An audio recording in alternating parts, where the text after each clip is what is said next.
Welcome to the Legendarium Green Team. I'm your host, Kyptan, and with me today are Eradandis. Hey there. And Little Red Book. Hello. Today we'll be continuing our discussion of Brightness Reef, finishing up what we started in the first episode. We'll mostly be covering the second half of the book, but some things from the first half will definitely need to be revisited in light of certain developments. We'll be starting this episode with a few general notes about the setting and themes of the book without spoilers. Then we'll skip pretty quickly to full spoiler talk about Brightness Reef. So, general impressions. Did you like this book? Did it work for you? And where would you rate it compared to the other Uplift novels That I've read. that you've read? Go ahead, Red. I think I still think Startide Rising is my favorite so far. But I did really enjoy this book. But when we're talking about that, it's like they're all super close together. It's really hard to pick a favorite. I agree. I think Startide Rising is probably the best Uplift book.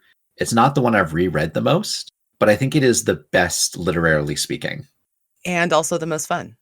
It's not the most fun. It's not the most Okay. fun because it doesn't have the characters I like the most. Okay, Has well, great characters, but not my favorites. Era, how about you? I really like Brightness Reef. This is my second reread of the book. And to you guys' point, if we're going to rate it on 5 stars, all the books we've read today all rank between 4 and 5 stars, right? So Sure. they're all excellent books. I will, even though I love Startide Rising, Uplift 4 is my favorite. It's still my favorite. It has the most stuff in there, I guess. I don't know. It's like Bryn kind of hit his high watermark, kind of literally, and kind of tying all the story threads together for me, at least in Uplift 4. As to Brightness Reef, I really enjoyed the story. It was slower paced than I remember it being, and I don't know if that was because my recollection of Brightness Reef is tied into the other 2 remaining books or what. But anyways, this time around, I remember it felt a little bit more slower paced than usual, but I also liked the slower pace.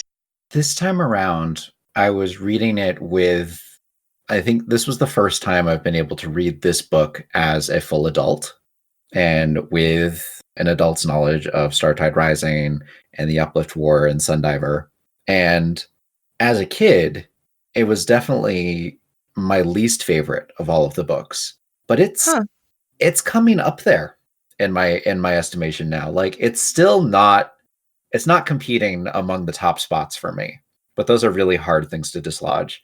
But I'm tempted to give the Uplift Storm trilogy more primacy than any of the standalones. I'm tempted. I haven't done it. I still think Uplift War is my favorite, and it's not going to get dislodged. And I still think that Startide Rising is the best written of the books. But the characters in Uplift Storm, I think I fall in love with the most. I can see that 100%. And I guess what I would say to everybody else's point about Startide Rising, it's the most adventurous from a literary point of view, right? Like he really goes for it in lots of ways, and I really do appreciate it. I think I said it before, like it bubbles and fizzes with like this creative energy, both in terms of what he wants to put in the story and in terms of how he wants to write it. And that's what blew me away about Startide Rising more than anything else. That same creative energy kind of stays throughout, and we see it again in Brightness Reef. I think I discussed with you guys off camera last night how in the physical copies of the book, Bryn still takes the time to kind of just do these little flourishes that you just have to be able to physically see it to get it. And I love that about his writing style. I just love it. I don't know what you guys think. Even just in the way that he writes his epigraphs so that they're centered on the page instead of like on the right or left-hand side, it brings to mind that these are religious edicts in many cases, like sections from the scrolls, from the sacred scrolls, are always center justified.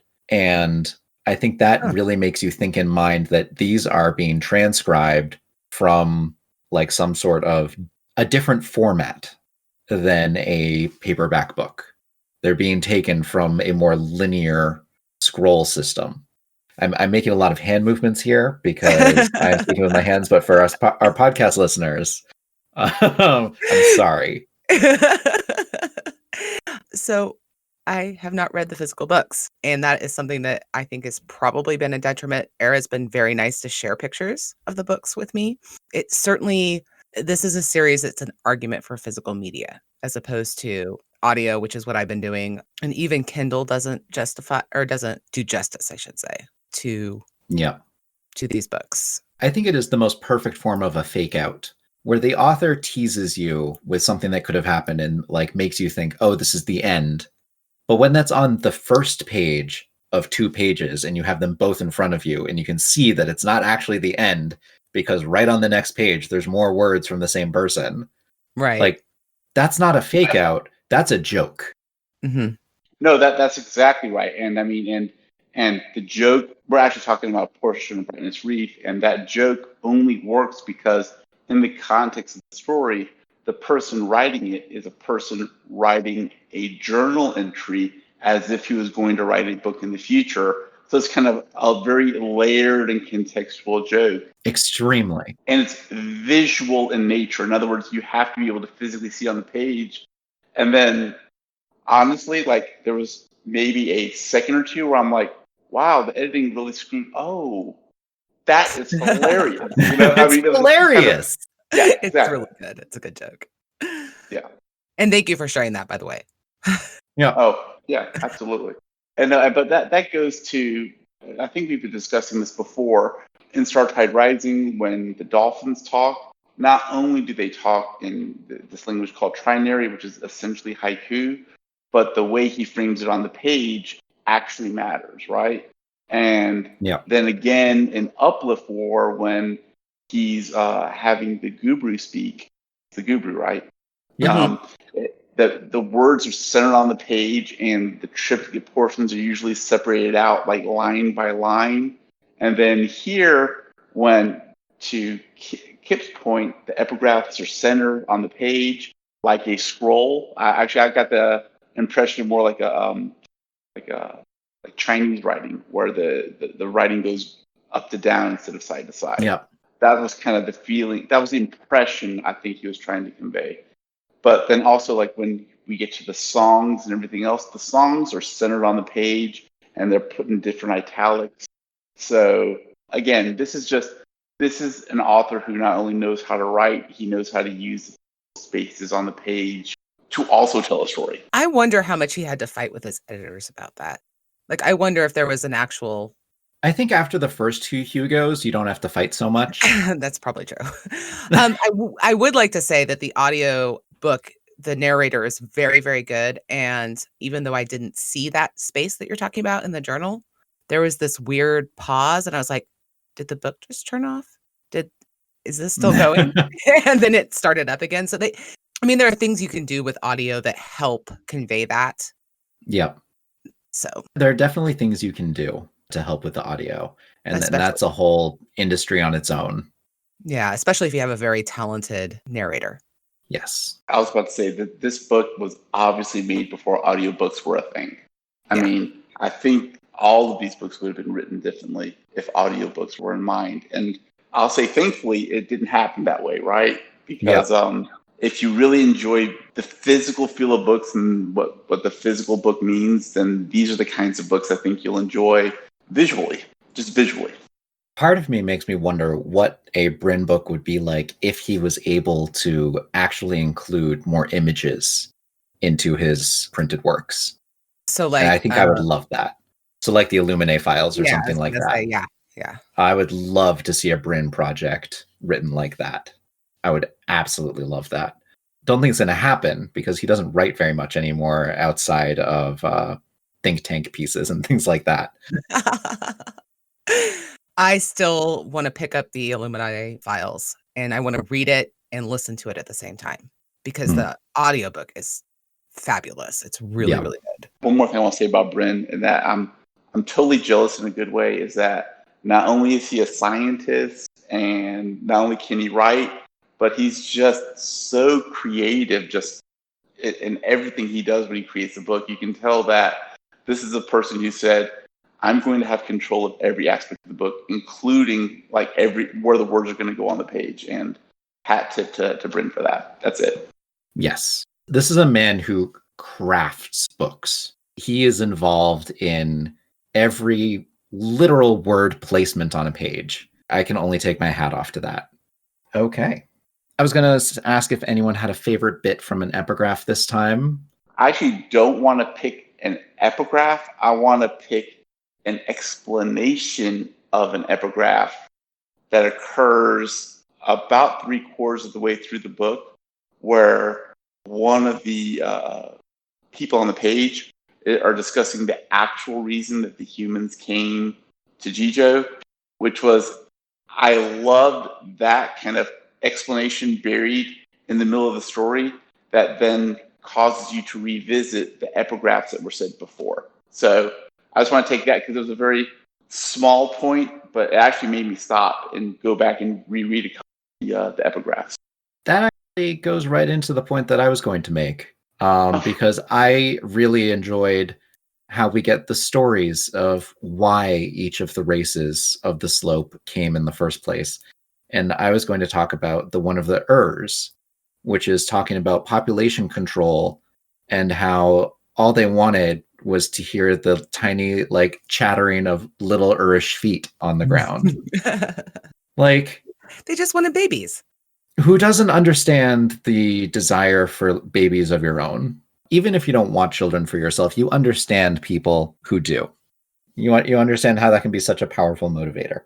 It's a drive that we kind of have built in on purpose by our genes, because otherwise no one would have children. But you know, it's interesting in the context of the culture of Jijo. It is. And I think, because I think Bryn does everything deliberately, I think that story was placed there deliberately to contrast it with Jijo's, I'm going to mash these two words together, and I don't know if it's going to work, positive nihilistic worldview, right? I don't know of another way to really explain it, right? That's probably the best. But yeah, so it's a great point, Kit. There's this tension between they want to have a very small impact and they want to go down into, like the Glavers did. They wanted to, the redemption. Yeah, they're looking for redemption through going back to a pre-sapient state. But at the same time, they have that survival instinct where they want to perpetuate their culture and they want to contribute something that will mean something to the world and to the universe. And so there's this constant tension there in their mindsets. Sometimes it makes you wonder exactly why the story is set at this time period on Jijo. Exactly why it's set at the age of Sarah and Lark and of Euron. And I think the timing is perfect, but you really have to consider the history, the whole history, from the 7 races of Sooners all coming down, each with their own unique reasons, each adding something to the collective commons. And then you have to consider that they've been through about 100 years of peace. And the last arrival of a new race has been hundreds of years before.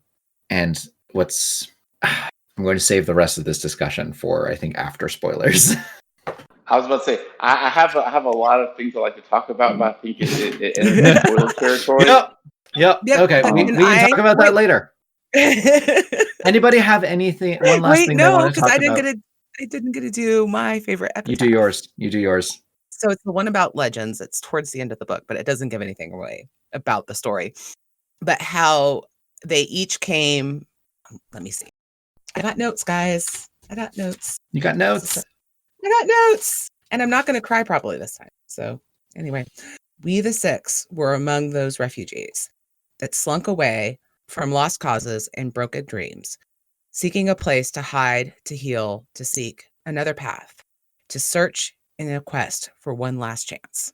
So it's basically the whole epitaph is about the story they tell themselves as to why they're here. And I think that is on Jijo. And I think that we're more than just atoms and molecules and whatever. We're also the stories we tell ourselves. Right. No, I agree. I think I found a way to say what I wanted to say without spoiling anything. I think what we can say is that all of the races that are there on Jijo, except for one, were headed and unified on one course to leave as small an imprint as possible, and they were very obsessed with how it would look once they were no longer.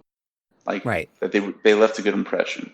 And Right. then one race came in and they nominally agreed with it, but they're kind of like, we're not there for that. We're here to survive and live, right? We're here to make a difference. So, Right. and that's kind of threw them off course to what I think the original settlers wanted.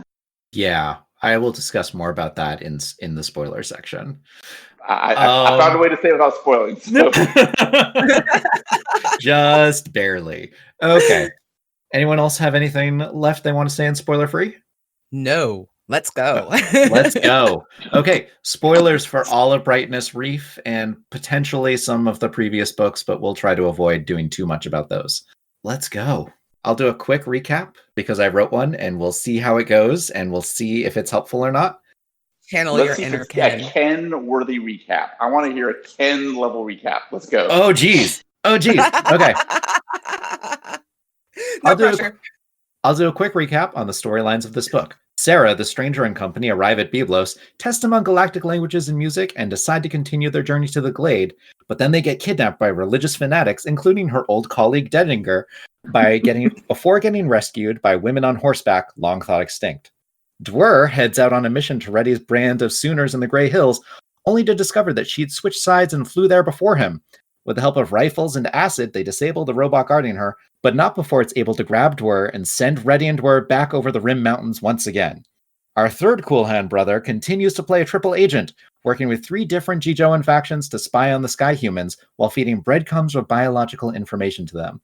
One faction of heretics blows up the Rothan research station, killing one of the Rothan. It's revealed that the Rothan planted psi emitters around the egg, seeking to inflame tensions against Jijo's humans. When Blore takes a photo of Ropal's uncovered face, Roken goes into a rage and tries to kill everyone. At great cost, the crafty natives are able to capture the Gene Raiders just before their ship returns, but their ship is followed. A mighty ship of Joe Fur lands right after them. Bum, bum, bum! Good job. Good job. Very well done. You got the right one for the first half of the book, too. Good job. I have a question for Red before we go any further, if you don't mind, Kip. Sure. I don't know if I like this. Okay. No. This is. Does the book feel like a complete book? No. It's actually. Because I have an answer for that one. That's easy. It's not. It's a completely level 1 question. Okay. When Blore took the photograph of the Rothan, what race was the Rothan? Do you know? Do you have a theory? So I've been trying to figure this out. I don't have a theory. I know that the Rothan isn't what he says he is. I'm just trying to figure out what exactly they are, because it's very clear they're not who they say they are. But I would say that when he took the picture, he was an elf. Because they look like elves, because they're tall and very humanoid. And I know that they have so they have these weird creatures on Jijo that they could kind of mind meld with you. And there seems to be something else. I call them the Rook. The Rook. Okay. I call them the creatures that can mind meld with you. And I know that there's something similar going on with the Rothan. It's not the same creature, but it's something similar. I was just curious what you thought, since unlike either of us, you've only read the books up to this date, so I was curious what you thought. There's a part of me that thinks that maybe, the mummy dude that they found in Startide Rising, maybe. Oh. But I could be wrong. Good I was call. just trying to connect it back to the rest of the story, and maybe these Rothan are related to the mummy dude. I like that. That's a good theory. I don't know. I'm sure I'm wrong. All right, Kip, proceed. I just had that one question I had to ask. I'm sorry. Okay, so Red, back to the question you do have an answer for. Okay. Do you think this feels like a complete book? No, it's not. It's not. It is 100%. It's like reading Lord of the Rings. You get to the end of Fellowship of the Rings, and it's not the end of the book. You just know. Well, that's a better comparison than I was hoping for. I don't know how to feel about that. You were expecting a worse comparison? Well, I mean, comparing anything to Lord of the Rings is a great comparison in my book. That it's doing something credit. But I think that this is a complete book. It's just a very cliffhangery one. And the reason that I say that is because every storyline ends at a place of transition. All of the plots that happened within this book have either concluded or been warped out of shape of what they were by the arrival of that starship. Everything has to change now, and everything that happens because of that starship's arrival is going to happen in the next book. I would say if your book ends on the cliffhanger that this book ends on, it is not a complete book, or it's at least not a complete story. I mean, it's part of a trilogy. A complete book versus a standalone book. Okay, that's fair. I think Red hit it on the head. In my opinion, it's a complete book, not a complete story. Sure. I think Red's exactly right on that. So, because Star Tide Rising, it ends in a pretty much a similar fashion. All the story told on that planet was done and wrapped up, and now they were going on another adventure, right? They were trying to head back home, and we don't know what happens, right? Uplift War, same thing, basically. You know, they end the war, and now they're on their way to continue with the chimpanzee uplift and to fight. They're going to do some diplomatic stuff, which is way more boring than the events of the book. Right. And then on this one, they wrap up the issues with the gene pirates and the Jofur here. So I'm going to call it a Bren trademark. He ends a book where something ends and something else might begin, right? Yeah. He's never been one for neat endings where everything is explained and all the plots are neatly tied off. Nope. So it makes right. sense that the first book of a trilogy of his would definitely not have all of the plots tied off. And was this written with a trilogy in mind? It was. Okay. It was not planned within a trilogy in mind, though. He actually intended to write it as one complete book. The Uplift Storm was supposed to be one complete book, much like Lord of the Rings, to use your comparison, was supposed to be one complete book, and they had to set it out into trilogies. Speaking of trilogies, each trilogy consisting of 2 books. And I would say that this book also has a solid halfway point. Yes. Where maybe it's not super firm, but it's in the chapter structure. There's a break point where the cable snaps on the Wufan stream. Oh. Yep. That was so cool. I mean, it wasn't cool that the cable snapped. Never mind. It's a great midpoint, though.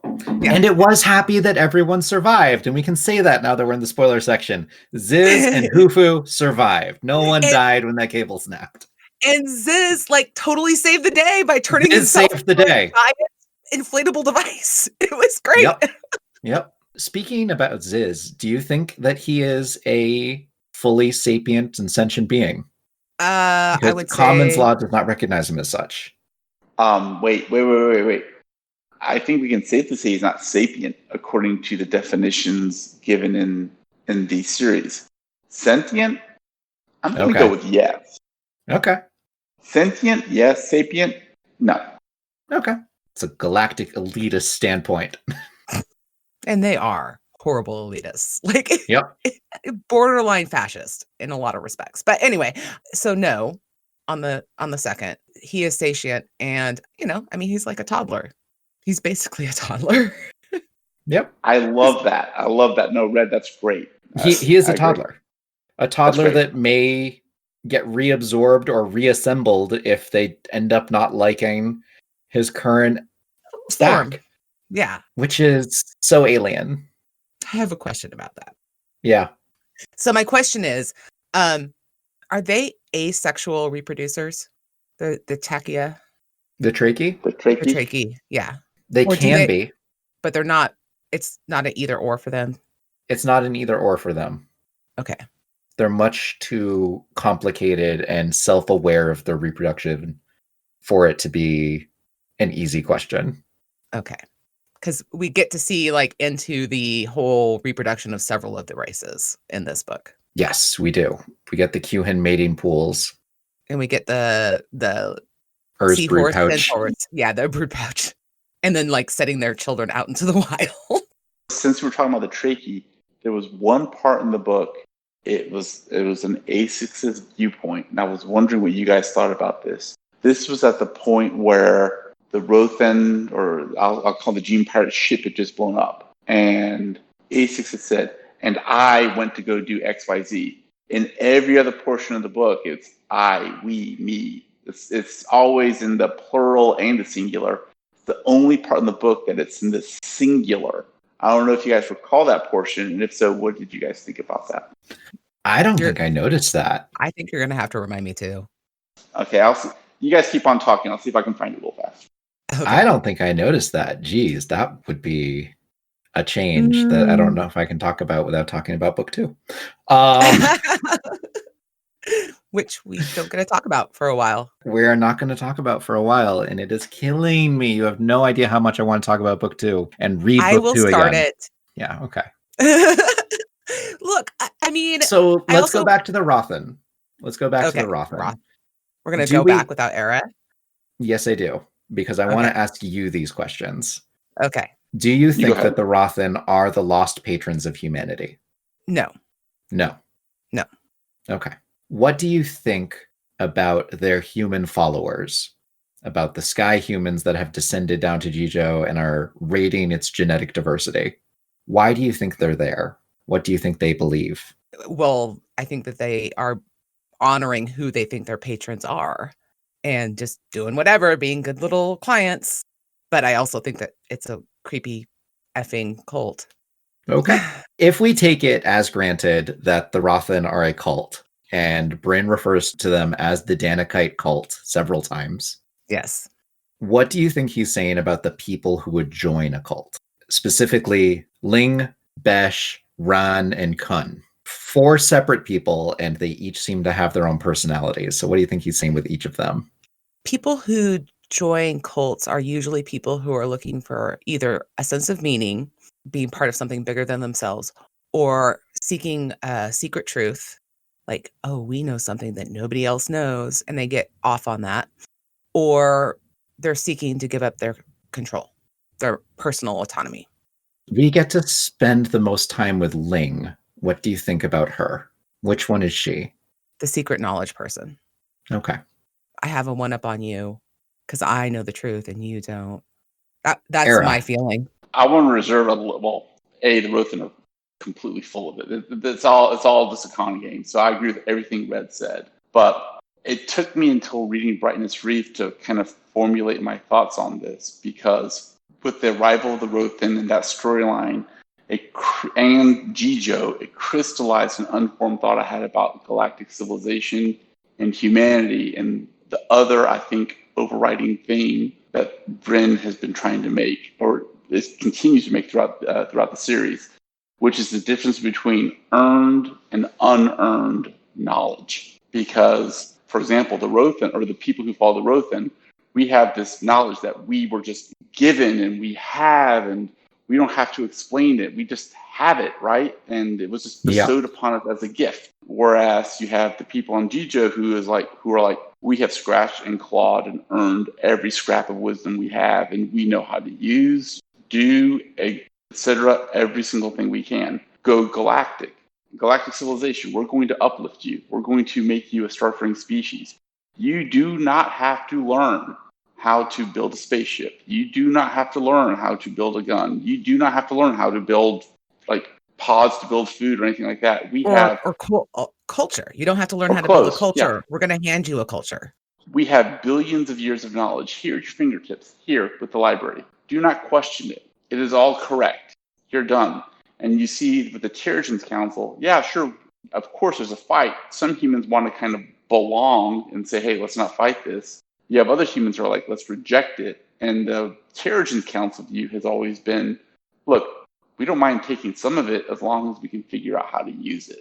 We're going to earn the knowledge. And I think Bryn's making the point of earned knowledge is more valuable than unearned knowledge. This is why you don't just give somebody the answer. You make them go through the journey to get to the answer. Yep.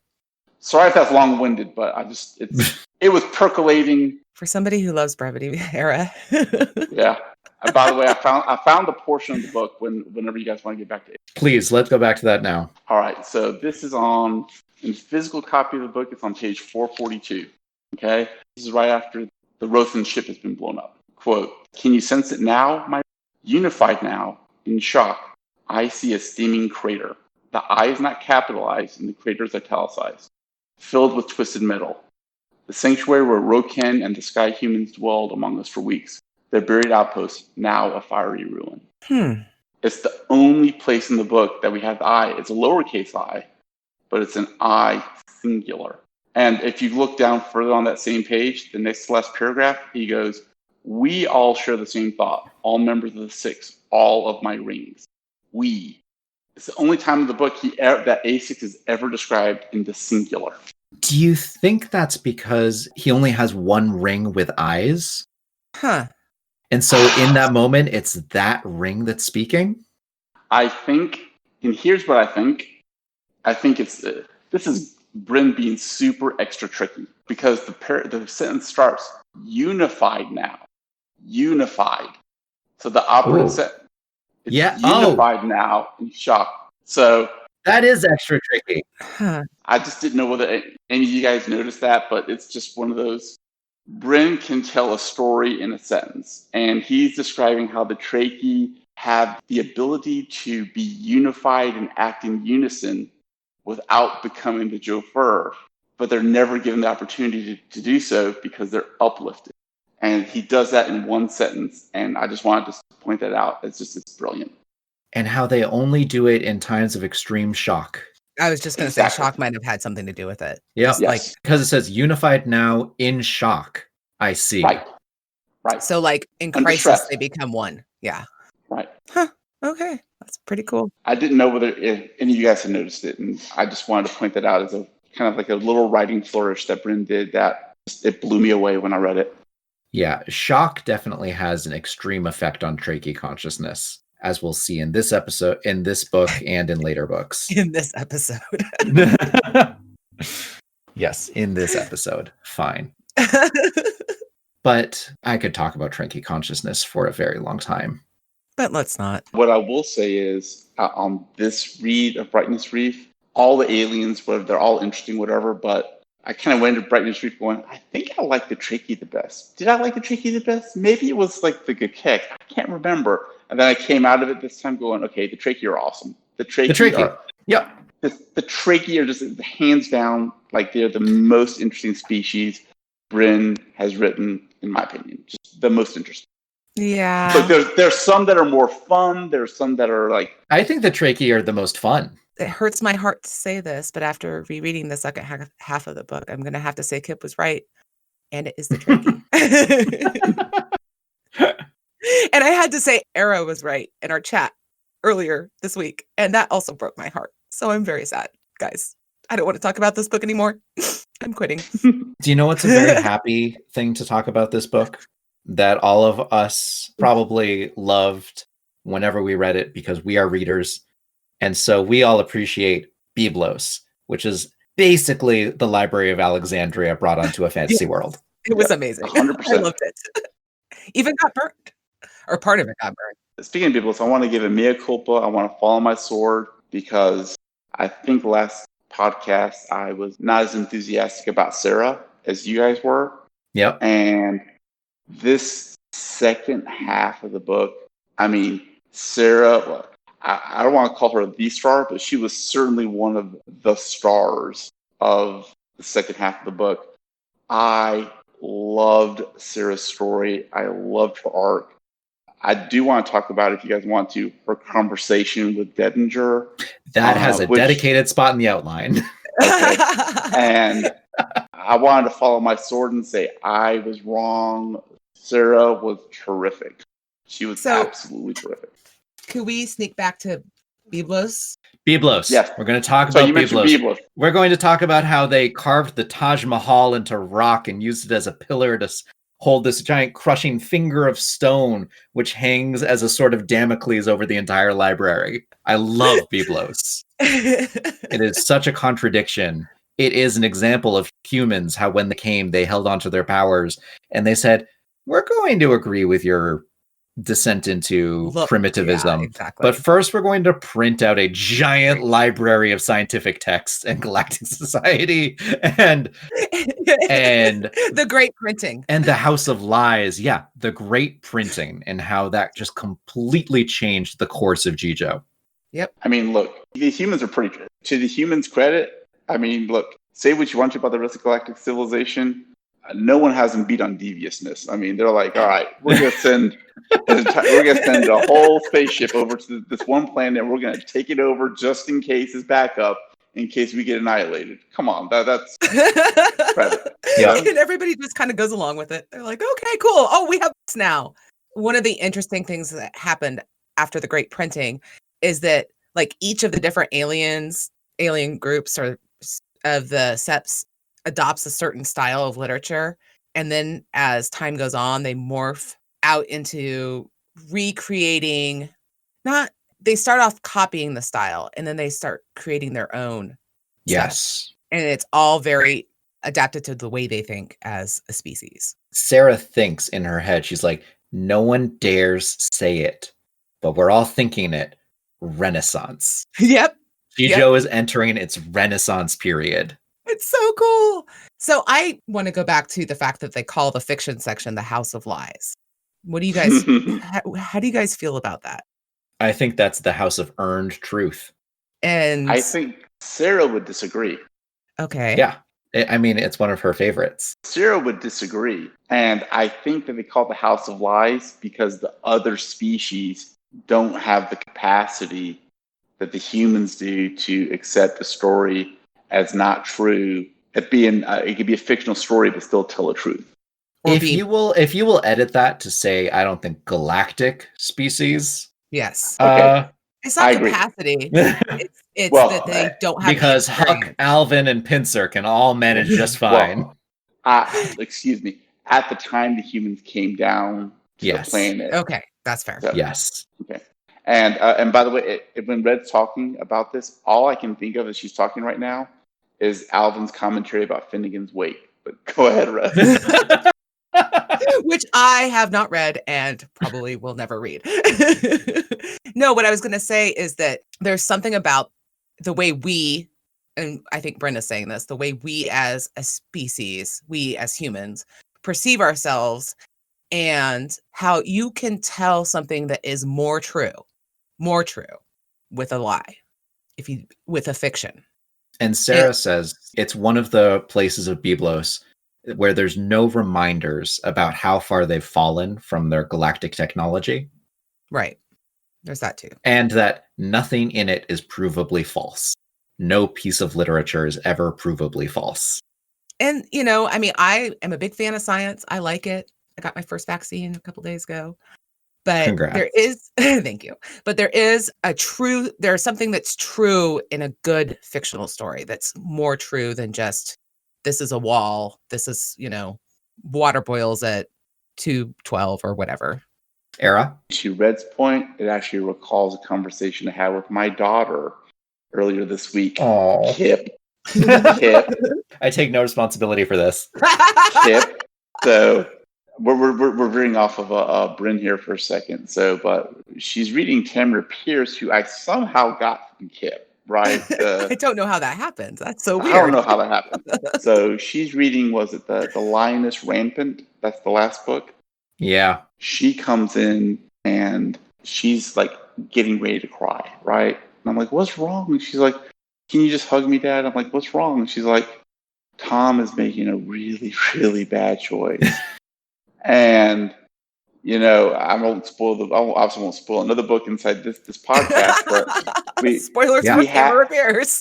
We had a good discussion where I'm like, this is what a good fiction book will do.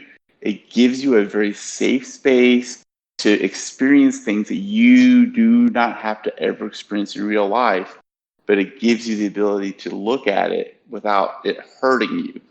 She's like, but it hurts me now. It's like, it's okay to cry a little bit, to have a little bit of emotion about it, but it's not happening to you. The person isn't real. She's like, yeah, that's true. And she was able to go on. So that's a very long-winded way, non-brief way, Red, of agreeing with you how a good fictional story can actually help people process unsafe experiences. No, I completely agree. absolutely. I think it's one of the things that fantasy and science fiction do best, with that extra layer of remove. Although Crime and Punishment does it pretty well too.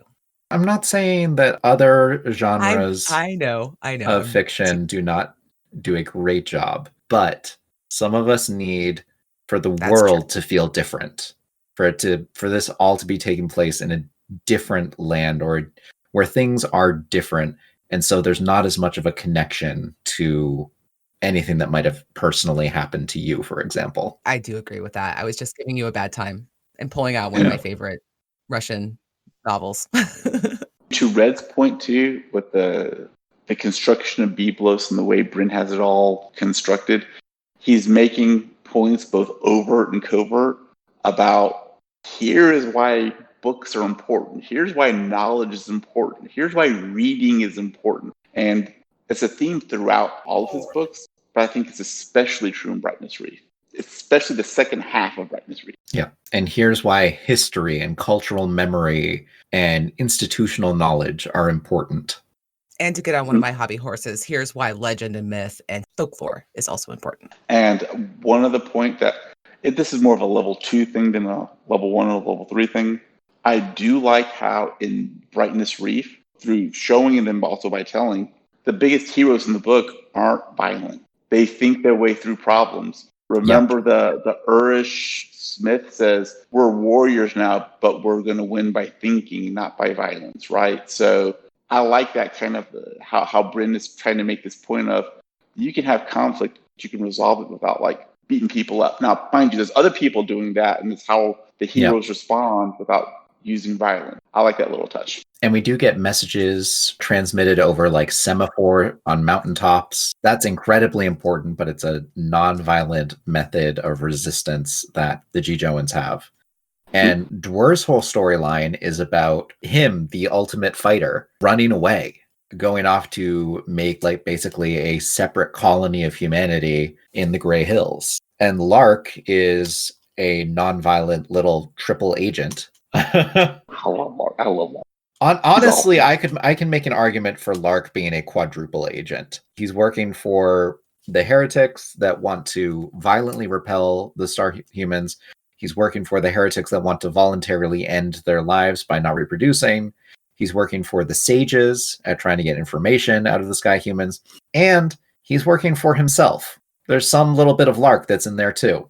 And maybe he's not entirely certain about what he wants out of his life, which is why he has a stolen piece of the egg on a cord that he never talks to anybody about. But it's there. Okay. Sure. I love Lark. I think to me that the two main character pods in the story are Alvin and the kids, and then Dwer, Lark, and Sarah. Undeniably. So, because Ask basically acts as an epigraph. Like he's basically a narrator. Yeah. He watches and he sees things that happen in the glade, but he doesn't make a ton of choices. He's carried around literally sometimes, and he watches things happen and he tells us what happens. But for the most part, he's our insight into the Council of Sages. Yeah, exactly. How this festival gathering place of the glade has turned into a center for espionage and fear. Yeah, no, that's true. And how, as alien as everybody still suffers from the same paranoia and distrust, all the fear and everything else that's going on. So each in their own way. So you're right about that. But I want to go back to Dwer for a minute. Okay. I know there's some people who don't care much for Dwer. I didn't used to. I used to not like him. Really? I was about to say the first time I read it, I was kind of iffy on him. This time, I really, really like Dwer's story. I really do, because he's deliberately meant as the counterpoint to his siblings. Yeah. He's not the intellectual. He's the man of action, the doer, right? Yeah. If humanity is going to survive, they're going to survive because of people like Sarah and Lark. But the people who will survive will be people like Dwer. Right. He's the average man, right? He's not average in any way. I was just going to say, he's not the average man. Dwer himself is not average, but he's standing in for that, right? And anyway, so I really like Dwer's story. I could do without Reddy. I stand by that. But Dwar himself, I actually liked him much more this time around. That was the thing I had to come back and say that Arrow was right about, is ready. This time around, reading Dwar, I loved him from his very first chapter and continued loving him throughout the story. I prefer him to Lark. I don't think I appreciated how much of a connection he has to the world around him and how ostracized he feels from civilization and society. He doesn't feel like he fits in. If I had to be really armchair psychologist about it, I would say that he's on the autism spectrum. I you know what, I disagree, because when you look at it from Sarah and Lark's point of view, Dwar's like Mr. Super Hunter. Dwar's like gets along with everybody. Dwar's awesome. He's Mr. Super Hunter, and he's famous because he holds one of the most Yes. important positions on the slope. But when you're in his head and he's talking about like, I don't know how to talk to girls, and like, I really like when there's nobody but me, and even this dog that's following me around is a little bit too much. I don't think it's necessarily autism. I just think he's he's a loner. awkward. Yeah, yeah. He doesn't really like people that much. He talks about how he feels awkward because he doesn't know what people are thinking of in their head, and he like spins out a bit too much about what they might be thinking about him. I mean, I guess I disagree. I'm with Era. Sorry. I'd say there's some bit of neurodivergence in there at the very minimum. Okay. What I will say is that Bryn did 3 characters in Sarah, Lark, and Dwar who together make a unified whole character, right? And they each represent different parts of humanity, so to speak, right? And that's why they work. That's part of the reason this time I like Dwar so much, because I don't think you can understand Lark and Sarah well without also reading the Dwar chapter. I think it's a necessary part of the whole. It all works together. I think it's an inescapable part of having siblings that you are in some part defined by them. Yeah. Your parents will say, oh, you're the athletic one. You're the smart one. Oh, you're the middle one, Lark. But, okay, I just want to make sure I understood this correctly. Dwar is half sibling, right? To the other two? No, Lark is half sibling, I think. Okay, because they treat each other as like brothers and sisters. I know, because they basically were raised together. Since we're talking about siblings, I'm gonna divert into Alvin and crew, if you don't mind. Sure. Because they're functionally a little found family. They're like little brothers and sisters together. They are. And so it's sweet. Interesting. I remember how much you guys were liking them in the first half of the book, and I was silent because I was kind of like, eh. But the second half of the book was really, really good. Well, first of all, Alvin was so much funnier in the second half. Just the writing style and everything, so good. But then also the tensions and the relationships and everything else like that really came to the fore on this half. And I love their little family. I loved how alien the dolphins looked to them. And I enjoyed that whole second half of the story a lot. And I really liked how they're all aliens and to each other, but they didn't see that. They just looked at it as, ooh, so-and-so can go into water and that can help us. And anyways. One of my favorite bits was when they were in the dive, they were in the bathyscape, and they were diving down, and Alvin was writing about, well, I was in the back running the wheels, but if I was in the front, I'd have all sorts of fun stories to tell you about what I could see out through the porthole, but all I saw was Uron and Pincer Tip. All I saw was their back ends, and there was no room for me to see anything except some, like, maybe slightly glowing water. It sucked. Yes. And my friends didn't let me see. He was very grumpy about that. It was pretty funny. Their band of one of each of the, they're actually brings something to the party that makes our community work. Yeah. And I just thought that was really cool. Like, I don't know if it's level 2 or level 3. It's a bit of both. And that's something I really enjoyed about this story, about how 200 years of peace they've been able to mesh. And Alvin's very sad about how none of his friends can climb a tree with him. Oh, yeah. Well, why don't they get a chimp? They could have always gotten a chimp. The chimps get short shrift in this book. They do. They absolutely do. Get a chimp? Read and find out. The chimps get short shrift in this book and in Jijo and society in general. Although I will notice that Sarah, when she's translating in her head for the chimps in Byblos, she has just this Let's see if I can find it. 1 second. Anyway, that made me upset. While he's looking, Red, I want to say I agree with you. But to me, the poignant part of that is that they're all going, we're looking for a human. We're looking for a human to kind of round out our group. And I'm sitting here thinking to myself, your part of the story is the most human out of all the parts of the story. Like, you guys are already human, right? In terms of how you think, at least, right? Yeah. I really like that part of the story. I mean, it's very clear how much human thinking has gotten into this culture and has allowed these groups to meld together, because humans are like, we're pulling order out of chaos. That's what we're doing. We've got chaos and we're going to make order out of it. And there's also good in the chaos because we can make new things because of chaos. But also we need order. And there's this whole balance between order and chaos. Yes. Right. I'll get into that later. I found my quote. Go ahead. So they complained to one another with furtive hand signs. This is not correct, Sarah interpreted one worker's flurry of gestures and husky grunts. In this intemperate haste, we are making regrettable errors. The other replied, how true, my associate. This volume of Auden should not go in among Greek classics. We shall never get these books properly restacked when this crisis finally blows over, as surely it must. Well, perhaps she was generous in her mental translation. But still, the chimps who labored in these hallowed halls were a special breed, almost as special as pretty. You have to remember that this is also a callback to Uplift War, with all the talk about, like, the different cards and everything. How long ago did the humans come to Jijo? Over 200 years ago. Well over 200 years ago. Like 400 years ago. Let's call it somewhere between 200 to 400 years of uplift occurred between the time the Jijos and the chimpanzees came there versus the chimpanzees we meet in the Uplift War. Right. For one thing, they don't talk. They use sign language because they can't talk. Right. Yep.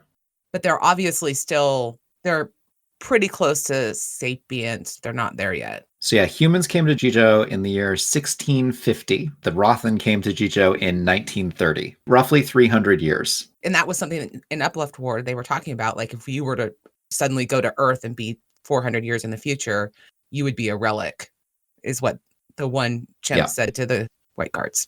For clarification, Lark was the son of Melina. The other two are sons of children of Melina and Nilo. Okay. So when you were talking about bringing order out of chaos, Red, that actually brings to mind, the whole earn trust thing, but also brings up, I think it's time, Kip. It brings to mind. It is time. Sarah's conversation with Dedinger and language. And you were talking about how humans have affected the aliens. Well, it's also how they think. And if they're thinking in Anglic, it brings to mind all of Sarah's conversations, how the purpose of Anglic, at least to her, is to promote creativity. It's not to promote stasis, it's to promote creativity.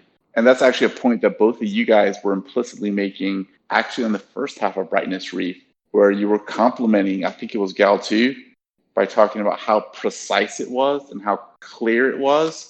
And that's obviously meant to be deliberately in contrast to Anglic, which is messy. And it goes back to the original theme of earned knowledge versus unearned knowledge, right? Are you going to just stay static and just disseminate what you have, or are you going to work to learn more? And how galactic languages have explicitly spelled out in the word procreation if it is illegal or legal procreation. Forgot about that little nugget. Yeah, true. Yeah.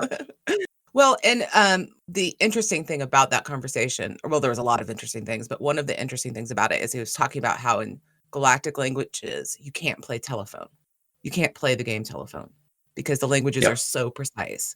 And, there's something to be said about languages like that. I mean, I guess, but there's also something to be said about the fact that English, for example, is a language that's made up of a bunch of different words and grammar styles and whatnot that all invaded England, and then a bunch of different words and grammar styles from all the places England invaded later.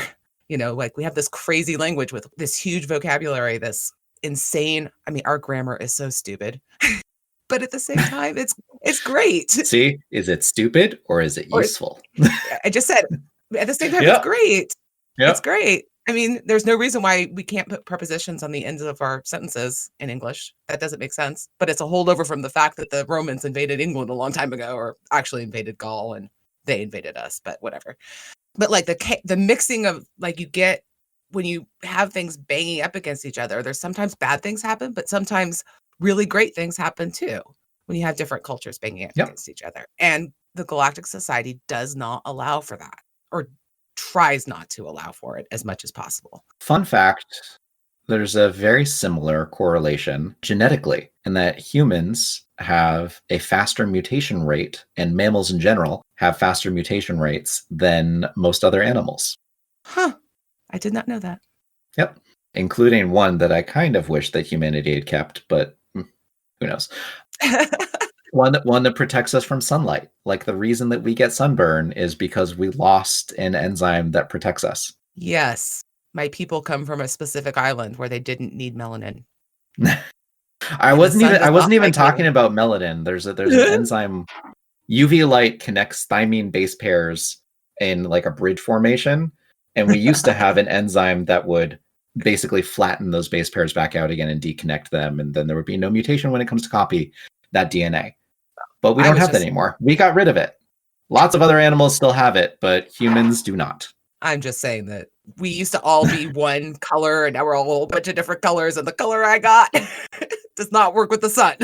So to bring it to Uplift, Sorry. Sorry, we were talking about something interesting. No, it's fine. Uplift is interesting. It is. So it ties back to specifically what I'm thinking right now is Uplift War, how galactic civilization there's nothing in their languages necessarily for humor. There's nothing there for ambiguity. Remember, the Tabrini, they're only able to show their humor through their conduct or through their glyphs, right? Not through the actual words of the page, not through their actual words, which is why some of them find English so interesting, because you can be ambiguous to make the humor. It's just a very interesting point that Bryn's making, how your language works literally affects how you think, which affects then downstream effects in this society, which humans, the ability to adapt and evolve, in the galactic civilization, which is more of stasis and stability. In reference to the Timbrimi, there was a mention in the second half of Brightness Reef where they're talking about Ziz and Tiug.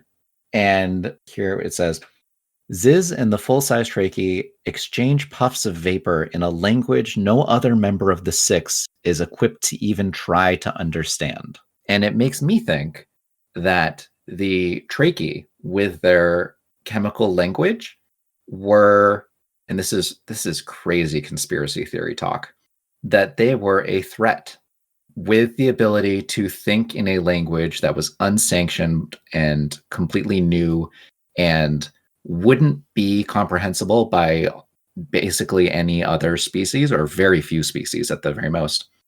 The early Trachea were just as much of a threat, if not more so, than the Timbrimi with their glyphs, because they had the capacity for unstructured thought, for thought unbound by the galactic languages. And I think that's one of the reasons why they were altered so horrifically into the Jofur, was to implant that central hierarchical structured top-down language into their society and culture and erase that Centimone conversation. I don't know. The Canton can talk chemically. The Canton can, but I don't think nearly as much. They don't have the complexity of the Trachea's chemical synthesis rings. I mean, it's an interesting theory, but like, I'm gonna go back to what I would tell the Danakite cult. You can either look at the facts and the evidence and see what's right there in front of you, or you can spin out like all these things to fit a theory that you like. So, I mean, I like your theory. I told you, crazy conspiracist theory. But you know, the simplest answer is probably that the Trachea are a very slow thinking collective thought, and they needed somebody to they needed an ego or super ego. This is a much less conspiracy theory version of that then. What if the Trachea would have eventually turned out to be a less structured and more open and free-thinking species without the meddling of the Oeli? And what if these Trachea on Jijo are what they would have turned into if they'd been able to, have freedom? Weren't they? I know that the Trachea and the Jijo are related, but wasn't part of it is that they escaped? Oh, never mind. They escaped from the process of being turned into Jofur. Okay. Yeah, there's an actual additional ring that's placed on them that turns a trachea into a Jofur. Yeah. Okay. There's rings of power gifted by the OLE that the one ring rules them all. Pretty much. Yeah, exactly. Talking about Lord of the Rings. I like that they're basically little chemical factories that are the druggists. They're the pharmacists for the entire planet. Because they just make all the drugs in their body and hand them out. And they do more than that. They make the metallurgy that breaks down. They test those things. They make the nutrients that the other races of the Six require to survive off of native fauna and flora. They do so much. If I had to pick a race that was integral to the Great Peace, I would pick the Trachea. Yeah. I hate it when you're right, Kip. I look at the timeline of Jijo, and I don't see any great Trachea wars. I see a lot of other species with their species name in the title of the war, never Trachea. That's true. It's very true. Let's talk about the Stranger. And let's talk about how he's tested at Byblos and how they determine that his musical faculties are unconnected to his aphasia. I love little bits of scientific accuracy like this. I was just going to say that that's a thing. That really exists. Yep. I like how he hides like things in his brain hole. that was a little disgusting and very smart. He shoots him at the using a dulcimer. Yes, a dulcimer. That was great. I loved it. I think the two parts, everything you guys said, I agree with. The two other parts I think I like the most about the Stranger in this part was how, yes, the music was important as a way of communication, but then when you were in his head, he's like, why is music important? Why is music important? And then at the end, he has that breakthrough. He's like, oh, my friends, the dolphins. Oh. And getting to that point made me then recall back to what happened at Byblos, and it gave that moment in Byblos more power, at least to me. Because it's like, oh, wait, he can talk to his friends at least, right? So I like that. Yep. And he talked to the chimpanzees without even knowing what he was saying. Yes, that was amazing. Right. He's like, I wish I got that joke that I just told. Yep.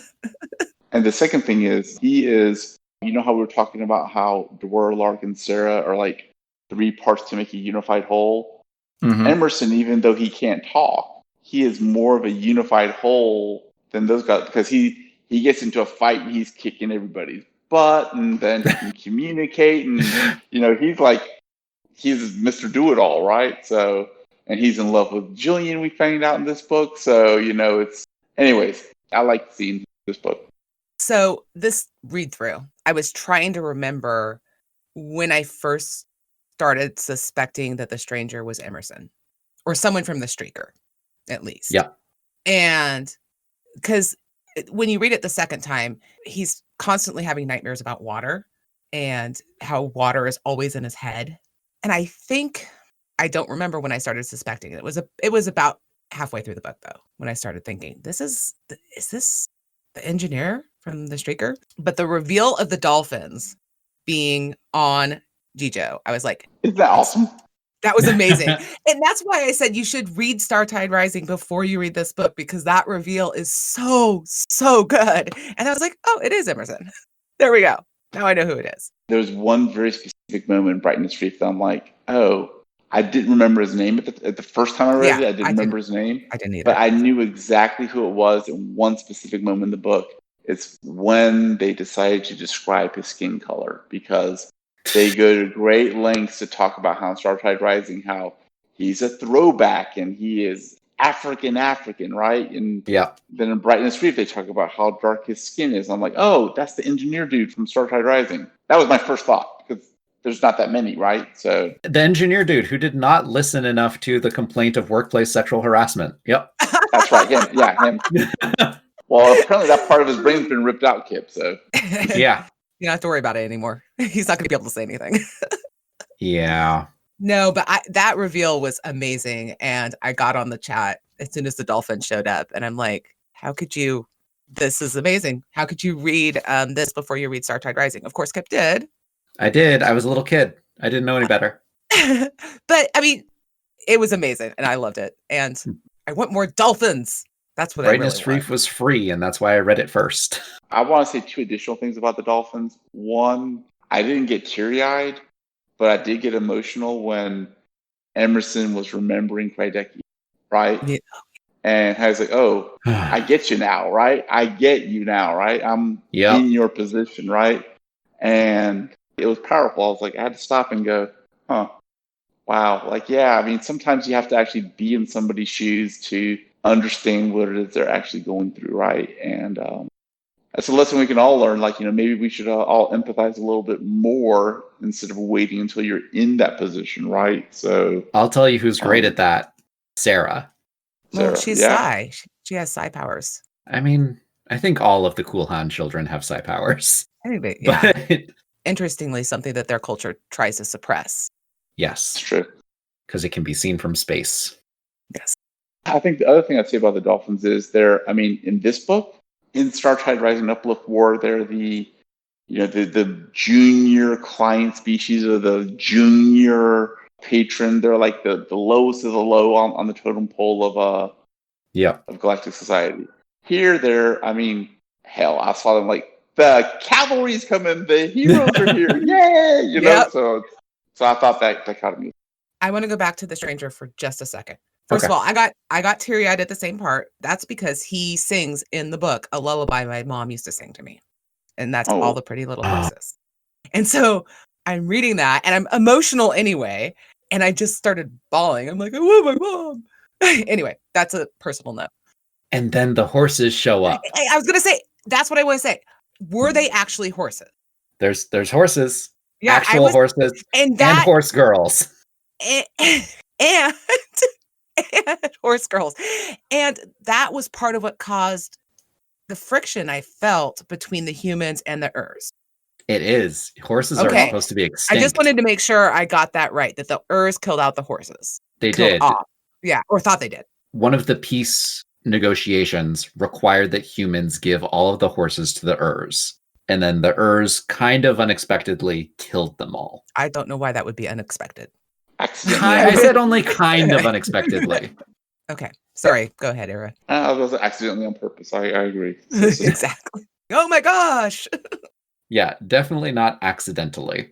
I was say now we have galactic civilization coming, right? Now they're here. And now they got to deal with, now Jijo's got to deal with like.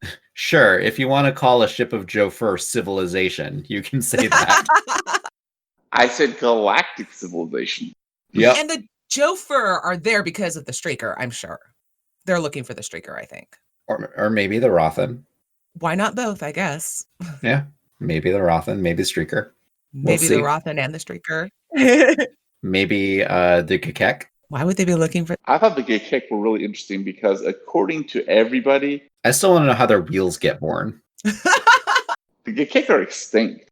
They're extinct. As far as I understand, they're not even like pre-sapient anymore. They're gone. They're gone. Right? Yep. Yeah. Yep.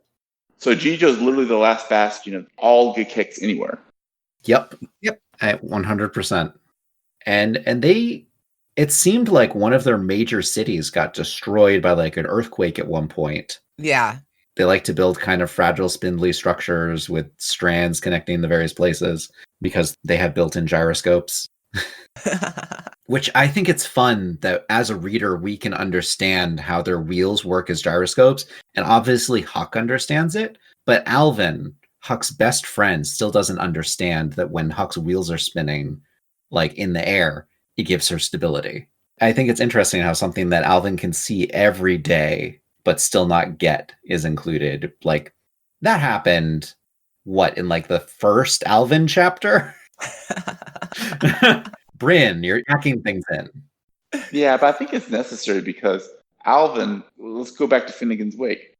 Well, I can't read Finnegan's Wake. I mean, seriously, I don't think anybody can read it, right? He's such a teen. He's very, very much a teen, but I think it's important to have that at the beginning of, dude, you really don't know as much as you think you do. Like that. Yep. It's kind of one of those things, you know, so. He's in his thriller phase. Eventually, he'll get to the more difficult literature. Finnegan's Wake, really? I like Alvin. He's a great kid. He really is. He wants to be an author. He could read Finnegan's Wake. Or at least parts of it.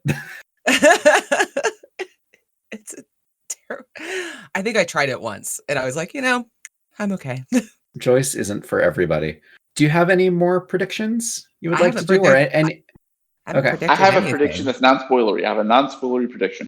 But Okay. how can you have a non-spoiler? You've read it. What are you going to predict? He's going to predict your behavior. Oh, he's going to. Red, here, look, I predict this. We will continue to not like Ready.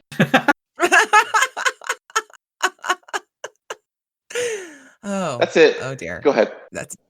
I have a prediction in that case. Then there will be new characters that we like. There you go. These are not real predictions, guys. Come on. I mean, I guess you could predict my behavior on reactions to certain things, but you can't say them because then you'd be spoiling me. There'll be new characters we don't like. I'll say one thing seriously is that, like, one of the things I'm going to be interested in going back and rereading is I remember the first time I read Infinity Shore Than Heaven's Reach. I felt like if he's wrapping up his trilogy, why are we getting all these new characters, this new stuff? Why aren't we going back to some of our old characters, wrapping them up? And I remember not liking that. And I just wonder how I'm going to feel this time around. I'm looking forward to the new relationship between Lark and Ling, where he's no longer her idiot local guide, but is instead her captor. That will be interesting.